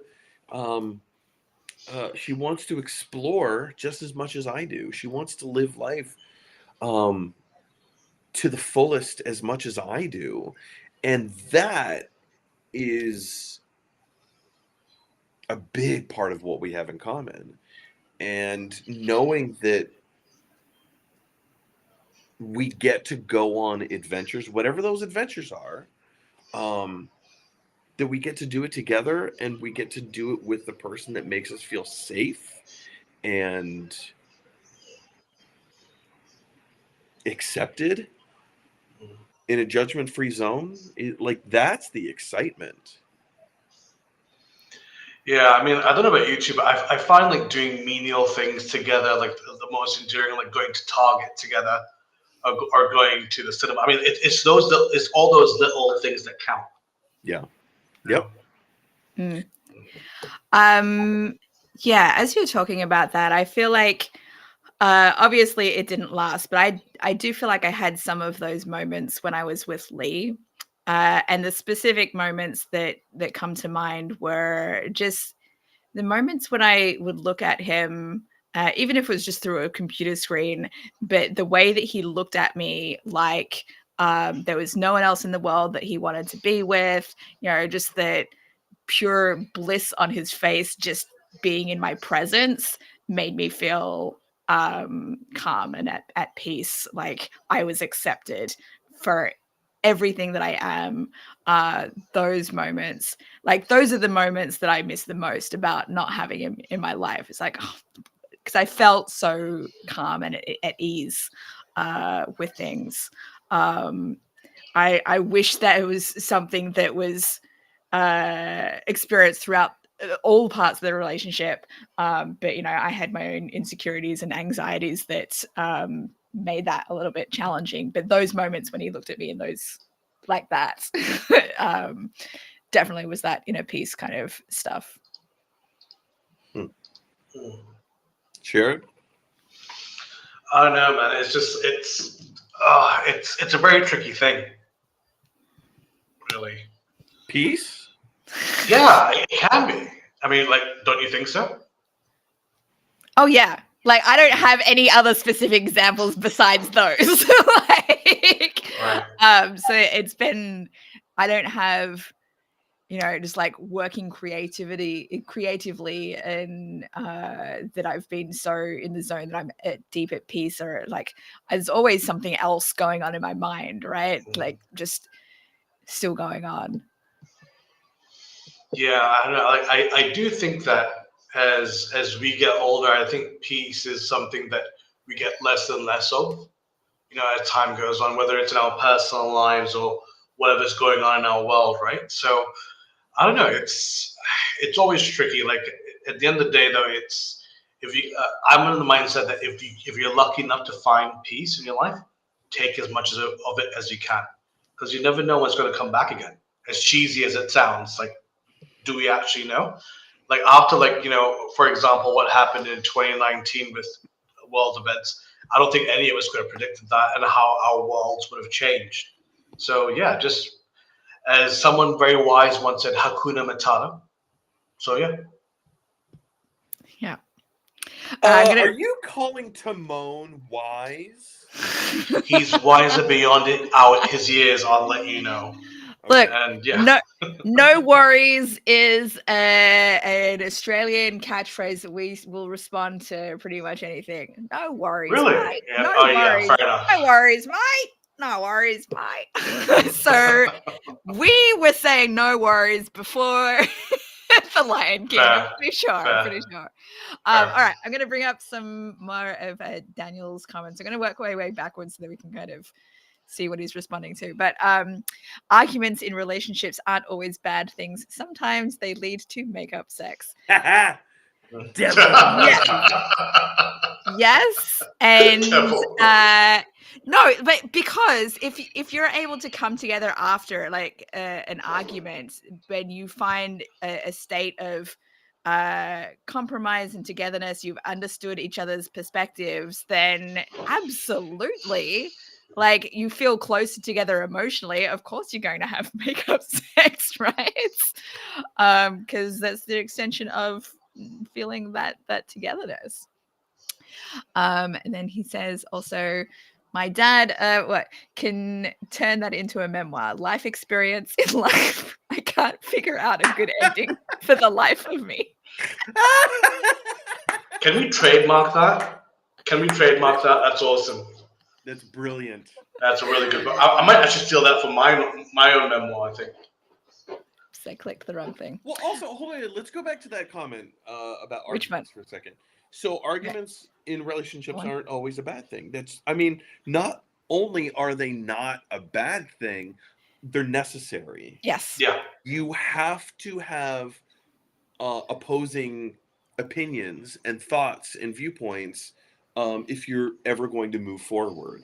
Yes. Because if you don't, that's when you start walking on eggshells, because you're like, I feel like I can't bring something up because arguments are bad. But if you know that it's safe to have an argument and that it's going to get worked out, then that creates safety in the relationship. Yeah, and I think, I don't know whether argument is the correct word per se, but there has to be some sort of conflict, right? Like, for example, the first thing that I can come off the top of my head, one lady I was seeing, she was very, very much an activist by heart and by nature. She would do all those campaigns and what have you. And I remember telling her that I didn't quite agree with some of the ways she was going about things, but I really respected her need to make a change. And I remember, like, just having both our separate kind of mindsets and histories, just we discussed it, we exchanged pros and cons and our experiences, and it worked out great. So yeah, I mean, if anything else, you need two opposing sides to kind of get the bigger picture. I remember this. This is completely different, but it reminds me of when I tried to have an argument with Lee about. So we had been talking about a film. Such a female thing. I tried to start an No, argument. no, no. Okay, because okay. Go But on, go on. on a really silly issue. Okay, like I wasn't trying to create a big full blown argument, but like, we have a lot of similar opinions about films. So like that's one of the things that we connected about things. It was like, oh yeah, I feel like this about this film. Like, so do I. And so we were talking about this one film that he'd gone to see, and like people were raving about it on Facebook. And I told him like I want to go and see this film, and he was like, oh, I didn't like it. And then I went and saw it, and I'm like, came away and was like, you were right. Like, so I ended up like having the same opinion as him, and like feeling like I couldn't talk about it with other people because everyone else was raving about this film.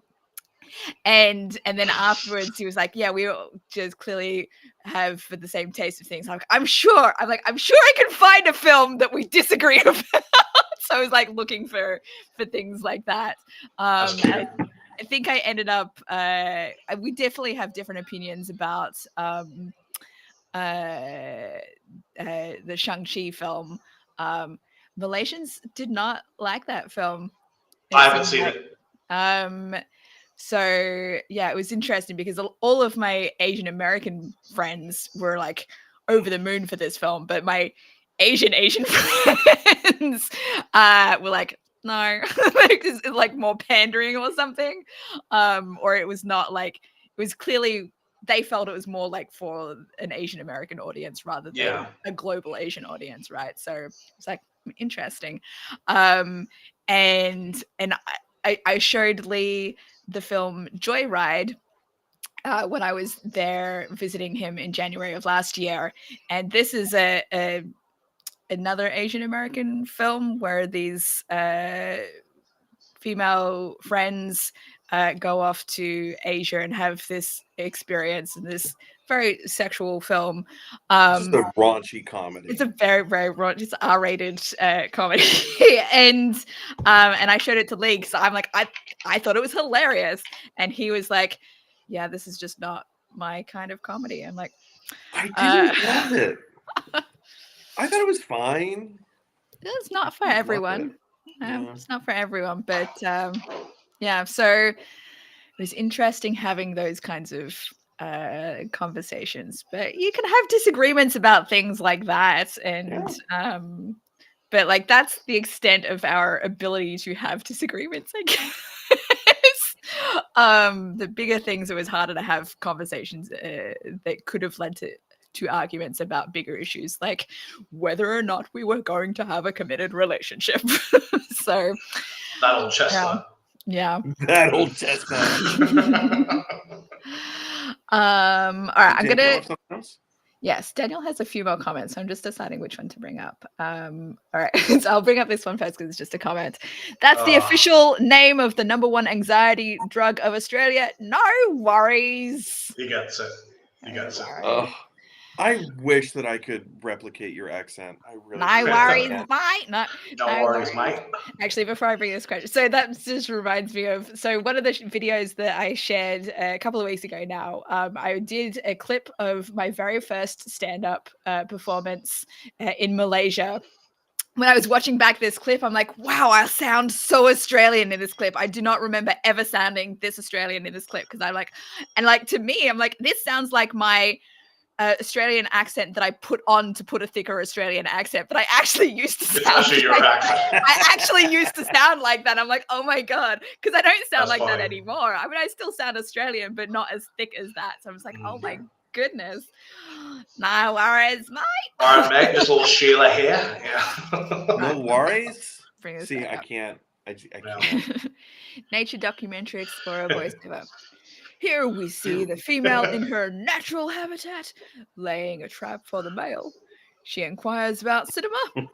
His response determines if he'll be sleeping alone.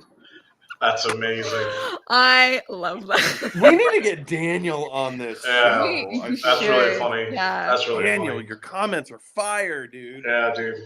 If there's any way that, well, Daniel's not on, he told us he's not on Facebook. If you're on Instagram, you can message me that way. If you're on TikTok, you know, the same username for everything as Dominique Creates, like send me a message sometime. All right, he had an actual question for us though, which is probably mainly directed at me. So since I'm wearing the angel outfit, I could literally be someone's wing woman at a wedding or a social outing. I guess that's not a question, but yes, I guess I could be. Yeah.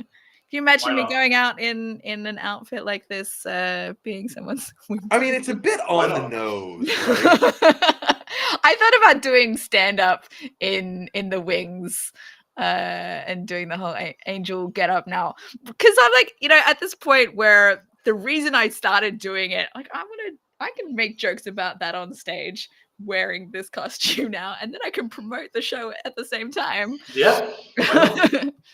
So I was going to do that last weekend, but ended up deciding not to because your wings were I was I wasn't prepared. I hadn't written anything, and that afternoon I went to an SF Sketchfest event, ended up being pulled on stage for it because it was nice. a game show comedy show event called Comedian and Clash, and it was a Family Feud style game show.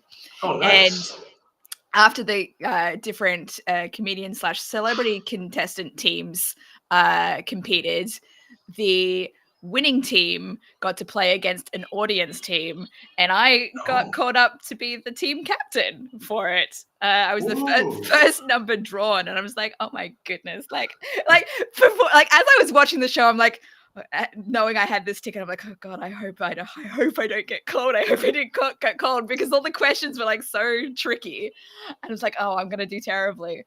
But then I got called up, and the first question, I was like, I was so excited that the question was actually what I could answer. So the question that I got, so the team captain, I was opposite Paul F. Tompkins. I don't know if you're familiar with him. Mm-hmm. And the question was, name a wrestler besides The Rock who is also an actor. And I was like, yeah, exactly. But Paul F. Tompkins, he had like no reaction. I'm just like, immediately, like John Cena. Like, that's the only one that I could name. But I'm like, I know it, and it was the top response. And I was like, yes. And then, so I got to decide whether our team took the play or pass. Got to play or pass, yeah. And I looked at my team, and they were like, so like everyone, and like. Everyone was like, oh my god, this is such a tough question. And then so Paul F. Tompkins' team like got all of the names on the board except for the number 2 person. And we didn't get it either. And then they pulled it up, and it was Dave Bautista. And I was like, what the fuck? Bautista, yeah. I was like, I know who that is. Had no idea that he had a wrestling background. You didn't know? Oh my god. No, I didn't. If I'd known that, I absolutely would have said his name, right? Yeah. But Where I did didn't Hulk know. Hogan rank? He must have been number 2. It was Hulk Hogan, Andre the Giant, and I don't remember who else. But yeah, it was not very many that were listed there. I think it was only like five responses that they had. Like Roddy Piper would probably be one up there. Yeah, it might have been that one. Yeah, Roddy Piper. Oh, yeah. Roddy Piper, yeah. Yeah. Man, the memory that's a movie that more people need to get acquainted with. Okay. Daniel says the problem with John Cena's acting roles is you can't see him. You can't see me. Yeah. So is that a wrestling reference? I don't. Yeah. understand the reference. So John Cena, like in his second major gimmick, his first one was like, I'm a young upstart and I'm going to show you what I can do. The second, which didn't go anywhere. The second one, his gimmick was like this gangster white rapper, and his kind of thing was he would come up to the screen and go, "You can't see me," and that would just be his gimmick. So yeah, so like 20 years on, people will. He's actually said people like kids will come up to him in the street and go, "Hey, see that? You can't see me." And it's like, Wow. Yeah. I can't imagine being an actor with a catchphrase and having strangers always come up to you pulling that catchphrase as if like it's the first time you've ever heard someone Well, do apparently it happens all the time. Like I was watching, I forgot the name of this actor, but he played Vicini in The Princess Bride. And he always says people will come to him constantly and they go, inconceivable. Wallace Shawn. Yeah. Yes, Wallace Shawn. Yeah. Yeah, there you go. So, that's cute. So that's really cute. Yeah. All right. Another comment from Daniel. Dominica consults Alexa. Well, technically, I don't have Alexa. I do have Google Homes, though. So I'd be saying Google. Hey, Google. And now you just activated your house. Yeah, activated your phone. How Australian do I sound? Google/Alexa. I'm sorry. Could you repeat your question? Oh. It was too Australian to understand.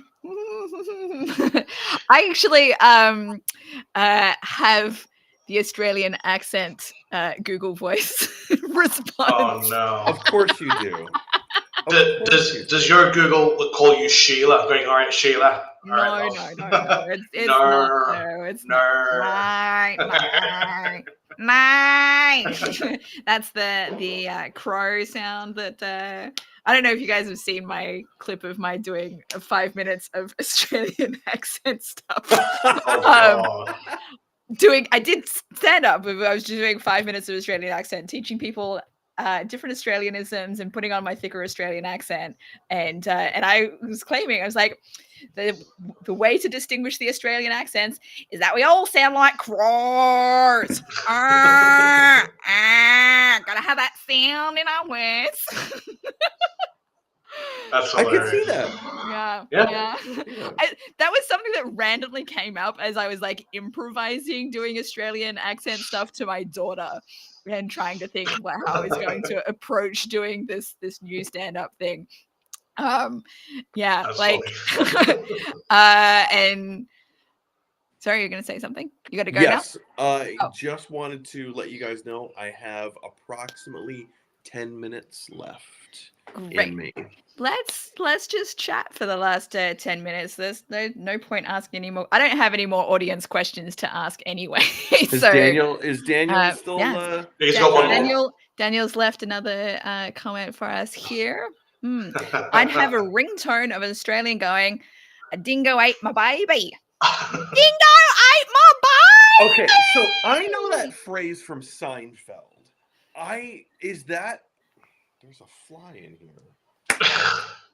Well, I mean, correct me if I'm wrong. Is that a true story? Somebody did actually say that. I don't know if it's if a dingo actually ate her baby or if it was just something that she concocted. Like, I don't know the full story around it, but it is something that somebody actually claimed. How commonplace are dingoes over there? Depends on where you are, but it's more of an outback thing. You're not going to see one in the city in the middle of Melbourne. It's more. I think that incident happened in the Northern Territory, so they're probably more common out there. But there's not as many people living out there either. So, yeah. Any other Australian questions you got for me that I can answer quickly in the next 7 minutes? How proficient are you at throwing a boomerang? Oh my god. Not at all. But one of the things that I had to do in primary school was kill a man with a boomerang? Decorate my own boomerang. Oh, nice. I think I do still have. I'll see if I can find it and I can show it off in the next live stream. Was this where all the teachers had to bring in their own boomerangs and you needed hands-on experience. We did boomerang children. instead of Now guns. Oh my No, God. I think it was part of an Aboriginal art kind of thing that we were doing. I don't remember if it was like a field trip that we did, maybe like an excursion, or if it was like in school. I don't remember specifically, but they gave us like wooden boomerangs, and then we had to paint them and do Aboriginal style art on it. That's awesome. What is a boomerang used for? Defending yourself against the dark arts. Can look, I'm not an Indigenous Australian, so I don't think I should be answering that question because I don't know. I don't know specifically, and I don't want to like F up that question. What do you mean you're not Indigenous? Come on, look. You see what color my skin is. Oh. I was like, but you were born there. Gotcha. Okay. You know what Indigenous means, right?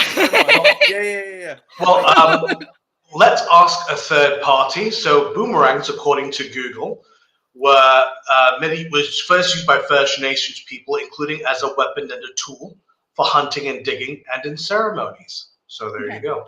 I vaguely knew the hunting part, but I didn't want to like say that and be wrong. Are you worried about being cancelled for your boomerangness? for I don't know, for not being as knowledgeable about Indigenous Australians as what I should be, because I feel like there's become a greater awareness and appreciation for Indigenous cultures in Australia since I left the country, and I feel very unknowledgeable about that because I haven't been part of that culture for a long time. Yeah. Mm-hmm. So like these days you see a lot of places acknowledging the specific Indigenous group of the area in their up front of their presentations or, you know, various situations. Now that was never a thing when I lived there. It's like in the area that I live in now, I think it's the Ohlone tribe, Indigenous tribe of the Native Americans, and that kind of gets acknowledged in here sometimes. So it's kind of like that, but I was never part of living in Australia when that was a cultural thing that was always expected. And there's still been like ongoing debate of like just recently the 26th of January has a lot of controversy around it because what has been known as Australia Day, but a lot of people call it Invasion Day because it's reflective of the day that the British came to colonize Australia. And so a lot of Indigenous people, rightfully so, see it as not a day that should be celebrated because of what happened to their ancestors, you know. But I've not done as much reading and I don't have as much social. This is one of the reasons why I won't call myself woke, because I'm like, I know there's so much more about this stuff that I should know, and I've not done research on it. Yes. What was the most terrifying interaction you've ever had with a kangaroo? Oh my God, I just told this story to somebody like yesterday, I think. I did. A very common question to ask. Oh my God, no. Okay, so... What, you showed up with a knife one night going, where's my money? No, with a boomerang. Oh, I'm sorry, there you go. Okay, I was on my learner's permit driving my car. And one of the things that you have to do to get your full-blown driver's license is drive X number of hours. And I'm like, I really need to get my driver's license fast. So I'm going to drive from Perth down to Esperance, which takes like 12 hours or something. It's like a full day's drive in a weekend, and like drive back again. And I didn't have a lot of driving experience yet, but I'm like, I'm going to do it.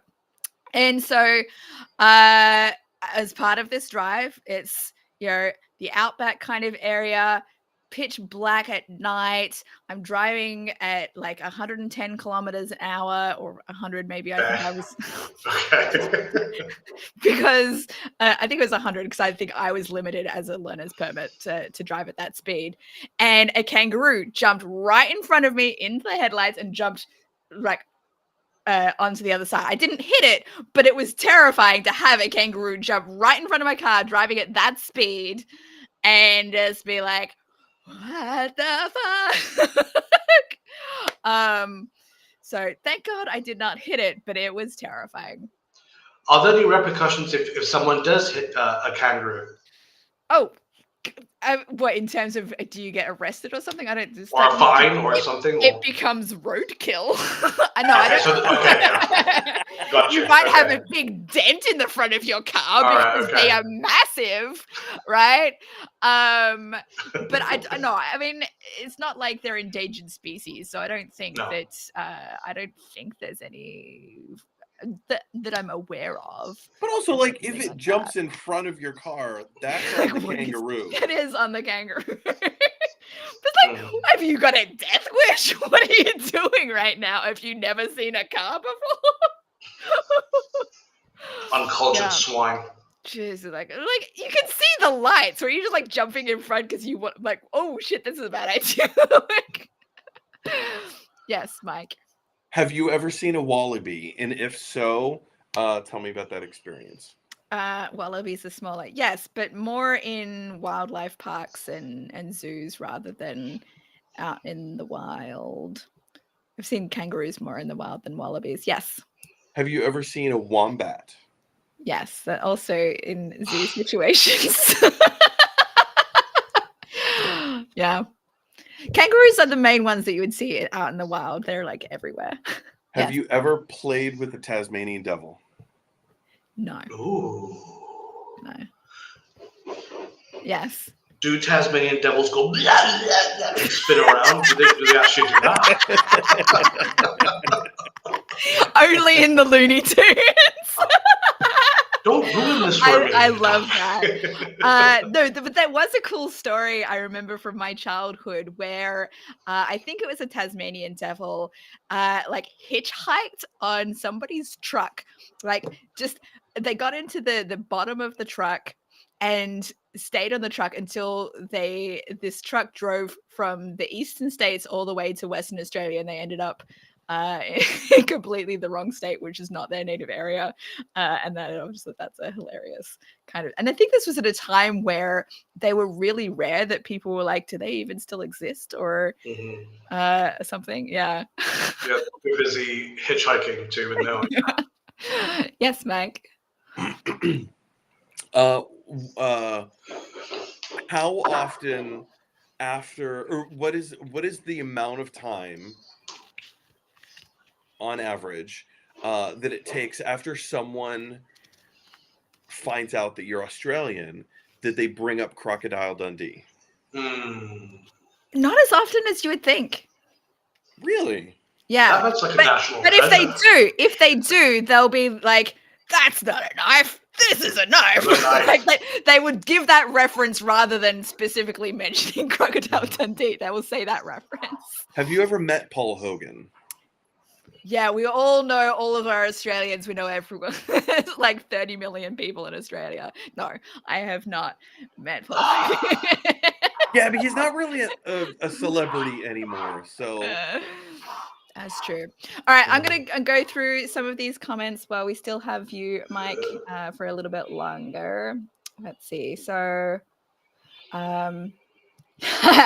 yes, this is a good question. Have I ever been harassed by a magpie or multiple magpies? I'm pretty sure every Australian has.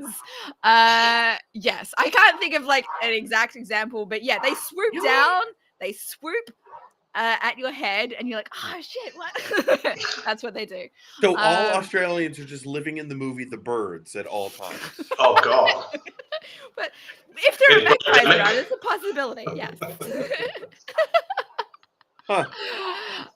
Yeah, that's more common than getting an encounter with a drop bear, if you're familiar with those. Okay, my dad is here. joining Hi, us for the Frank. last few Hey, minutes. Frank. Having followed the story when it happened. Wait. Oh, the dingo ate my baby one. So my dad followed that story when it happened.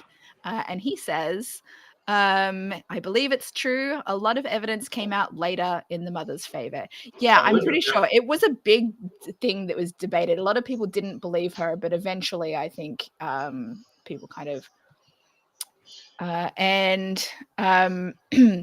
it happened at, I am going to say Uluru, because that is what it is now called. Wait, what? Ayers Rock. Are you familiar with it being called Ayers Rock? The giant rock in the middle of Australia in the Northern Territory. It is called Uluru, which is the indigenous name for it. So, yeah. And my dad says that he and my mum took me there when I was around 4 months old. Yes, there are pictures of. It took me a moment. I thought you were saying the pronunciation of those letters was. No. It used to be Gotcha. called Ayers Rock. It is Gotcha. now.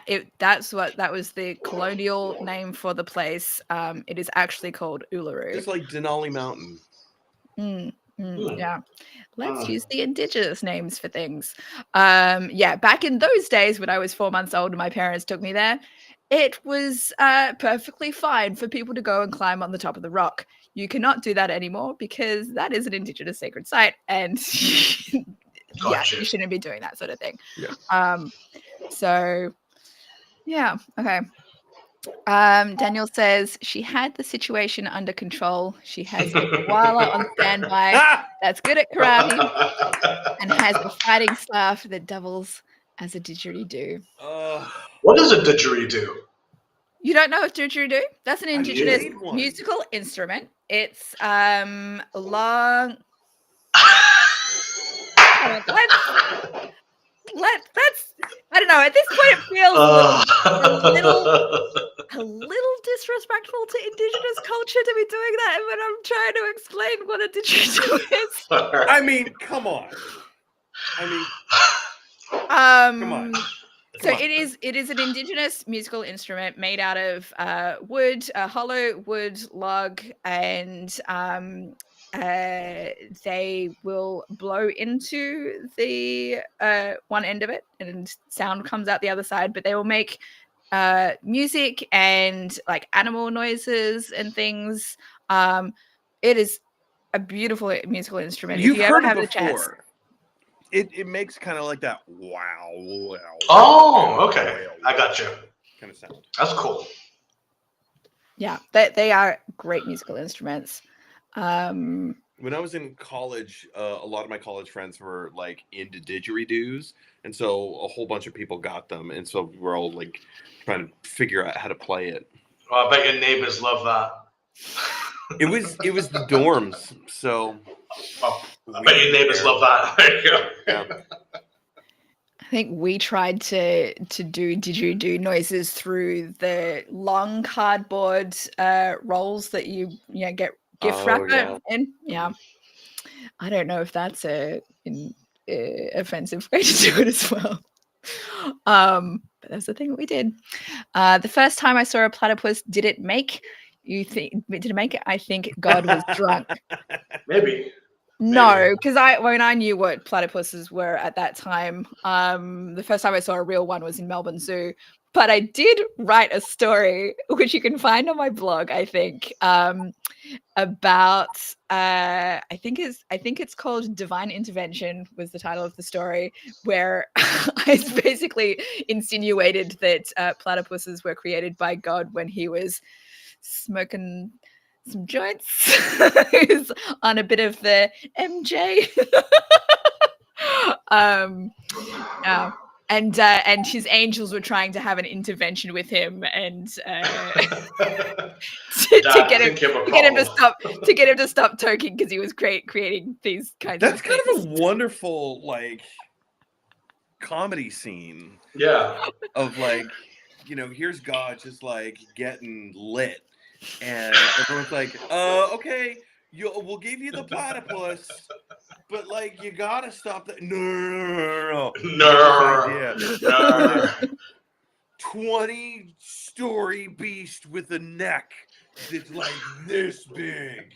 What are you gonna call it, Jesus?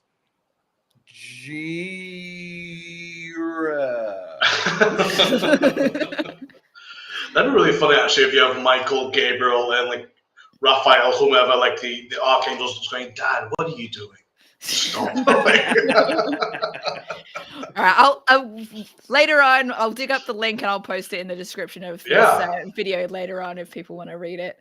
Okay, next comment from my dad. Oh, my dad hit an emu on the same trip. It caused some damage.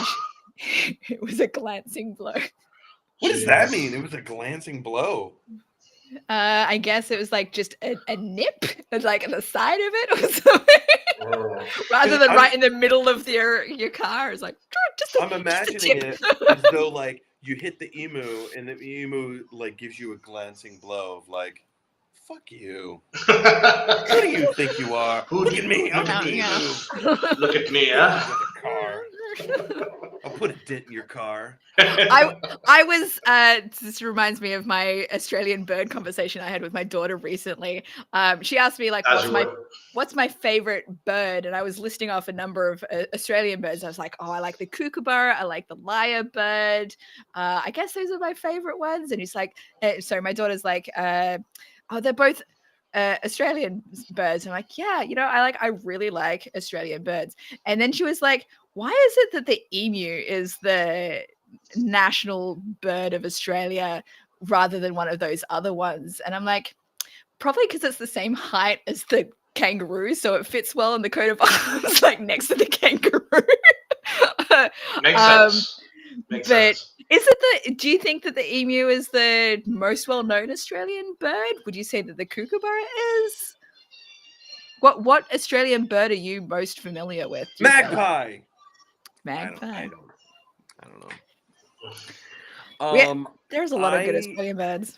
Am going to have to peace out, so I am allowing you to continue on with your own live stream. I think we'll just finish up with the last comments and then we'll finish up anyway. Yeah. You are welcome to say goodbye before that, since I'm guessing Kim is home. Kim has not walked in the front door yet. But Kim has posted something. If you want to bring that up. What? Oh, and okay, wait. Kim posted. Yes. Hi everyone, Mike. Now I know what you do when you stay up late to be on YouTube. See you soon. Yes. My wife finally gets it. I'm a star, baby. I'm a star. Now she knows. Thank you for tuning in. Tell her thank you from us. I don't know if she stuck around, because she's probably on her way to dipping into she's safe. Probably gonna walk in any moment, so she might just walk around here and tell you that herself. Tell her she can jump on camera and say hi, so we get to meet her briefly. Oh, she typically goes to bed at like 9:30. That's why she can just duck in and say hi and then leave. At least then we get to see her face. Get to meet her. We'll see. It's up to her. Okay. My dad says, this is in response to Daniel's comment earlier about the platypus, I think. Daniel, that's drop bears that are so dangerous. I believe you. What's a drop bear? I'm gonna probably get in trouble by Australians by talking about this, but drop bears are not real. What? According to Google, the drop bear is a hoax in contemporary Australian folklore featuring a predatory carnivorous version of the koala. So apparently it's koala gone feral. I'm sorry, that looks very real to me. That's exactly what I'm looking at too. So here's a funny story about that. Very, very short one. I had never heard of a drop bear until I was backpacking in Europe on my own and staying in backpackers places, and somebody from some other country asked me about drop bears, and I'm like, what the fuck are you talking about? I had no idea. That this was something that Australians would tell foreigners whenever they traveled to scare other people into not going to Australia. As if we don't have enough scary actual creatures as it is with our venomous snakes and spiders. Like, come on, guys. You need to create a fake. I kind of love that there's Bear a as sports team in Sydney Oh, called that's the Drop amazing. Bears. That's amazing. All right, Daniel's got a comment in response to my divine intervention story. God takes a bong hit. You know what would be awesome? A duck beaver. Yeah, pretty much. Yeah, that's pretty much what I was kind of. A duck beaver. Oh, it look lays eggs. You guys, I just found the most dangerous of all the drop bears. Oh wow. It's good. Uzi. Yeah. I think, you know, the other story that I think Australians like sharing about koalas is the fact that they all have chlamydia. Oh my God. Is it really? Chlamydia is common in koalas. Yeah. I've heard this. Yes. Yeah. Good to know. So don't enter relations with a koala. Gotcha. Have some safe sexual relations. No, I'm not encouraging bestiality. When in doubt, glove it up. Okay, gotcha. No glove, no love. All right. All right. One more comment from Daniel here. Emus are like velociraptors. They can gut people with their claws. Ugh. And yet, where I grew up in a town called Rockingham in Australia, and we had this wildlife park called Maripana Wildlife World. That's exactly right. No. And so there was this wildlife park called Maripana Wildlife World, and you could go, and they had emus and kangaroos, and you could go and feed pellets to them from your hand. Yeah. So that was a thing that I did in my pastime in my youth. The last time I went there, I took a Canadian friend, the one that I talked to about several streams ago, and he came out to Australia for my wedding. I took him there to give him the whole Australian experience, but it's since shut down. It's not there anymore, I believe. So sorry, cannot go and visit.